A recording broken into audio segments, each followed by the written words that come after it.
This is Dave Christensen visiting Cellgenic Laboratory. We're excited to be here with Diana. Hi. And we're talking about our process here at our factory where we extract and create the best stem cell products in the world.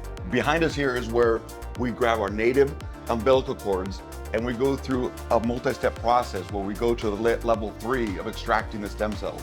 And by going and stopping at level 3, we ensure we get the most active, most native, and freshest, youngest stem cells. We're not buying our stem cells off the market, we get our own. So Diana, take us through the process of once we extract the umbilical cords, what happens next? Okay, so once we have our sample of umbilical cord, we will go and work inside the cabinets.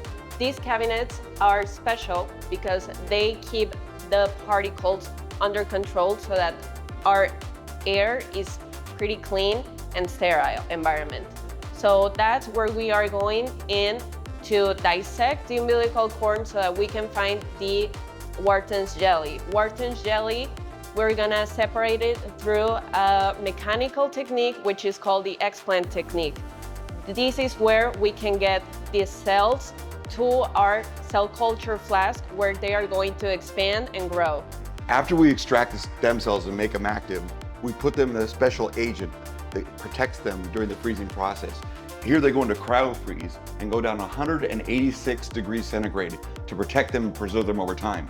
When it's time to activate the stem cells or bring them to use, we move them to the freezer. Here on the ultra freezer, we can also store our cells for shorter periods of time. So this is where we keep our working cell bank, which is where we can have our production, our day-to-day cells. Now what we are seeing is a cell factory culture flask. This flask has 10 levels and it has an approximate surface area of 6,300 centimeters square. In this system, we can get approximately in a week about 4 billion cells.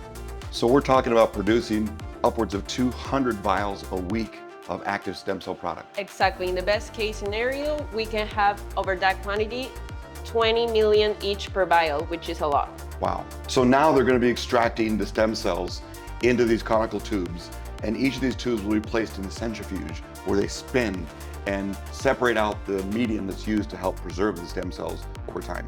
That way, it's going to allow to concentrate the cells so that we can pour them directly into our vials for applications. And in the end, we've spun out all of the mediums, protected it through the cryo-freeze process. We do not use any animal-derived components in our production. Many of our competitors will use it and try to wash it out later, but we don't even introduce those products in the beginning. We are clean. We have our licenses with COFEPRIS, which is similar to FDA in the US, and we operate the cleanest operation here.